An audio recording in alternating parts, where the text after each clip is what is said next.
Okay, this is the start of lecture notes 3, and this is going to be a review of statistics, or some of this will be a review, some of this will probably be new for some of you. Okay, why statistics?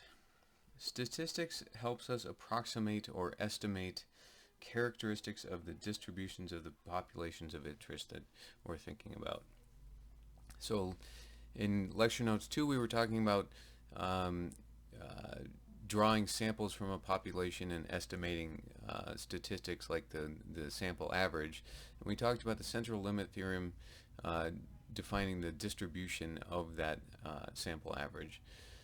We called that the sampling distribution. And so that's, again, what we're talking about here. So some examples of statistical questions that we might ask. Do mean incomes differ for men and women?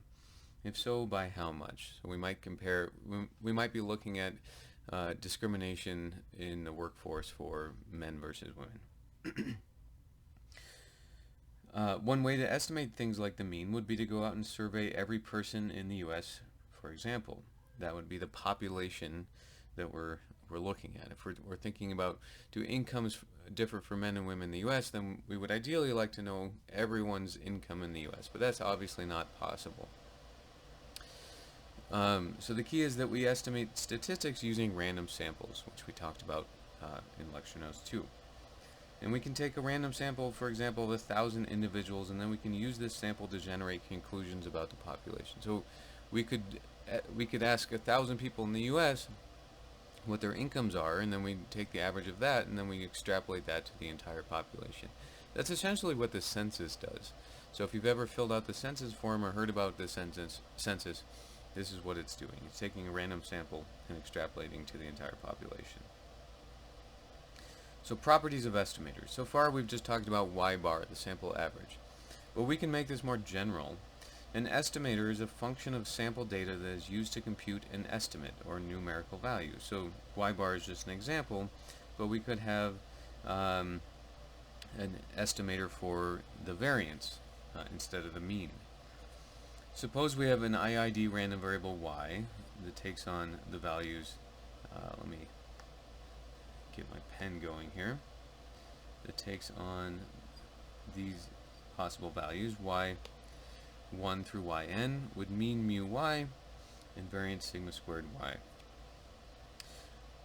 We can ask, what's the best estimator of the population mean mu y? Call it y bar. So the question we're asking here is, what can we come up with a way to figure out the best estimator for the population mean? So if we draw 1,000 people from our population, if we draw 1,000 individuals like we talked about on the last slide, what's the best way to estimate the average, the population mean?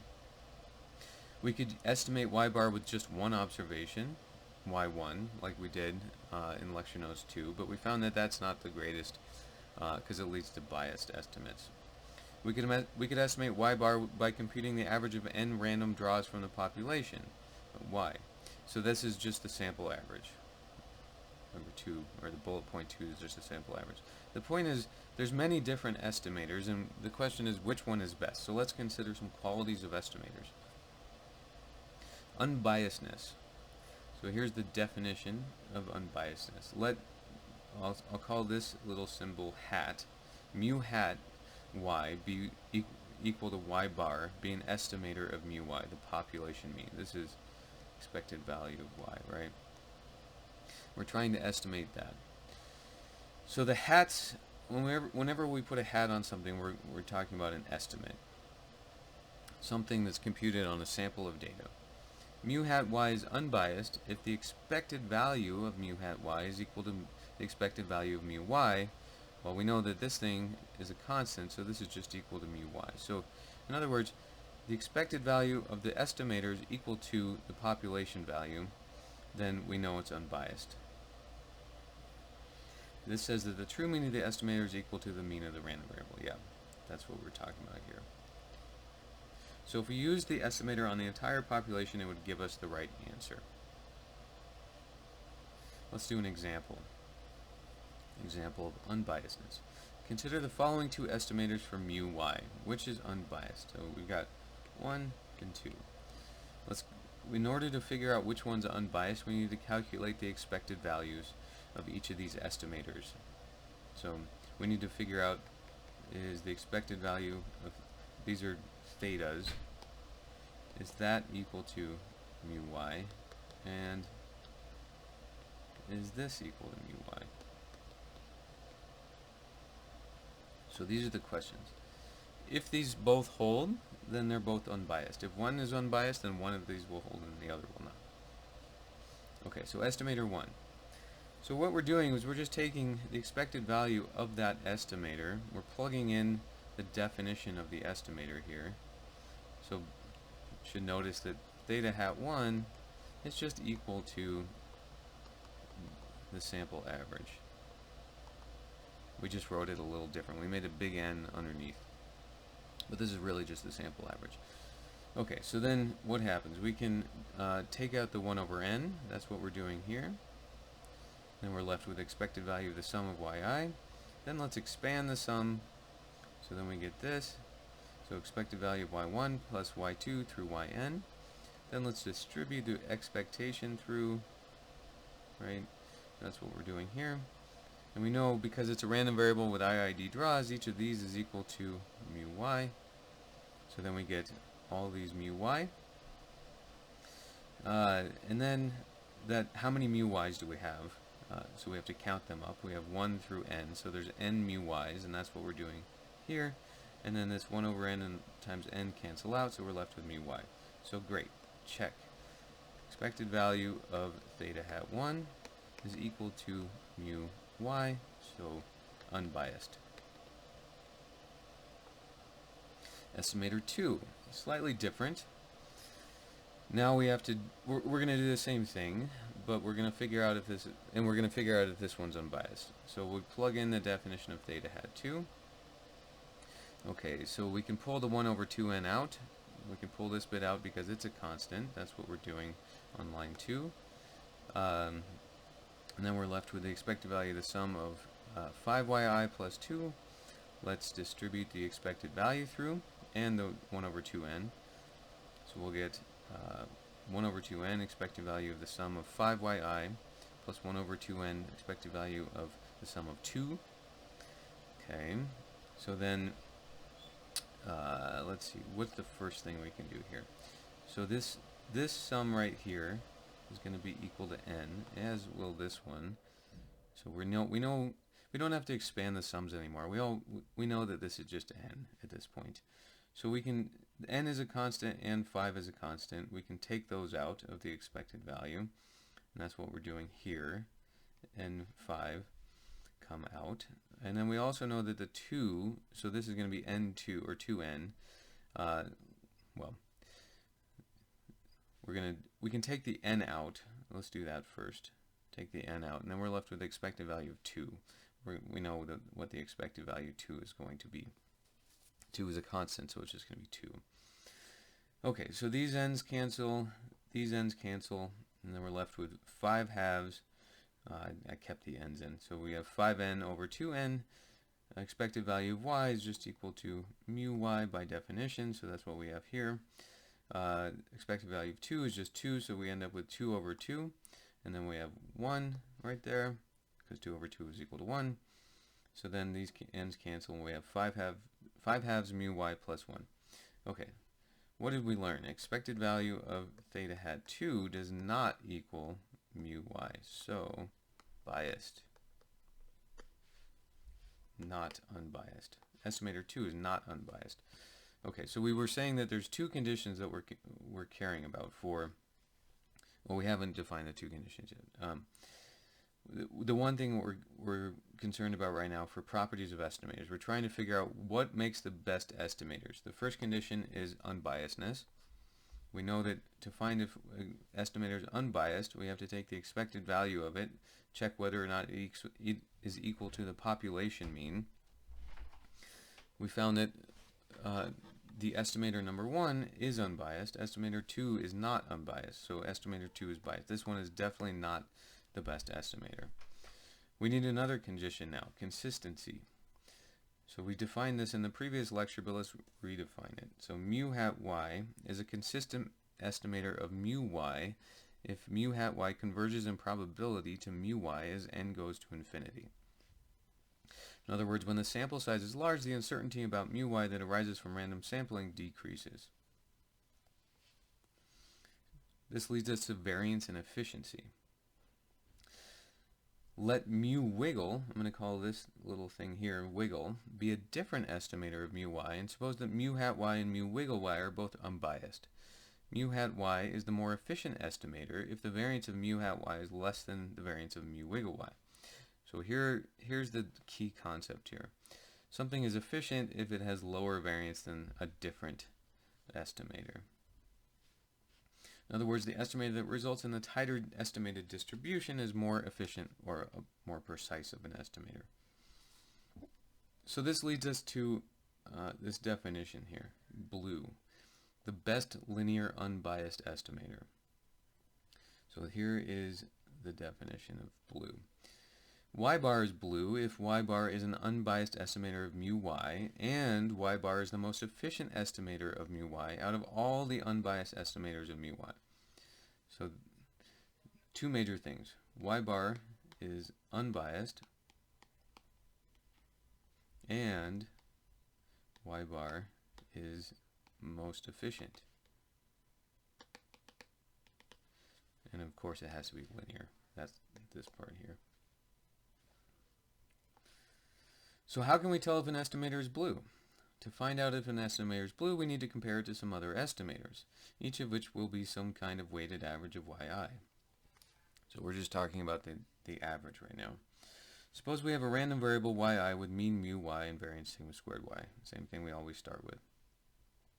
We want to estimate mu y with an estimator. Which is the best one? Let's compare by drawing some random samples and compute the sample averages using different estimators. So here we have number 1, we'll call this number 1, y bar, plain old sample average. We know y bar is unbiased and has variance 1 over n sigma squared y. We've shown this before, so we don't have to redo that. Number 2, we're just going to take the first observation and call that our sample and also the sample average. Number 3, mu hat y equals 1 over n times the sum of I equals 1 to n of ai yi, where ai alternate between 1/2 and 3/2. Okay, that's a little bit confusing, but we can use it. Is the second estimator unbiased? Okay, the second estimator was just one draw of the random variable y1. So the expected value of this random variable is mu y. So yes, it's unbiased. Just by definition, for all yi, expected value is equal to y, mu y. Is the third estimator unbiased? Okay, this one's a little more complicated because it's defined kind of funny. So this thing is essentially y bar, but with this additional term ai in here. And ai is alternating between 1/2 and 3/2. So let's expand the sum, take out the 1 over n, so the 1 over n comes out. We're going to expand the sum, and we get expected value of 1/2 y1 plus 3/2 y2 plus 1/2 y3 plus 3/2 y4, etc., all the way to n minus 1 and n for y. And then we can distribute the expected value through to each of these. Right, so then the expected value, I'm just taking the 1/2 out of each of them and the 3/2 out of each of them, so then we get 1/2 expected value y1 plus 3/2 expected value y2, etc. Okay, each of the expected value y1, expected value y2, those are equal to mu y, so we can replace each of those with a mu y. And then the question is, how many mu y's do we have on this line? Well, if we add up every pair, right? If we add up each pair, we get 4/2 mu y, right? Should say mu y. That's a little sloppy. And that's what we have here. So there's 2 mu y's for each of each pair, which is exactly what we would want. So that means there's still n mu y's. And so we're left with 1 over n times n mu y, and then the n's cancel, and we're left with mu y. So is the third estimator unbiased? Turns out it is. By definition, we get that, so it's unbiased. So each of these estimators is unbiased. Now the question is, which one's the most efficient? We're trying to figure out which one's blue, the best linear unbiased estimator. So we figured out that they're all unbiased, so we can't determine which is the best based on that criteria. Now we have to look at which one's the most efficient. So the variance of y bar, we knew this from before, is 1 over n sigma squared y. Oops, this should be variance of y bar. It looks like that.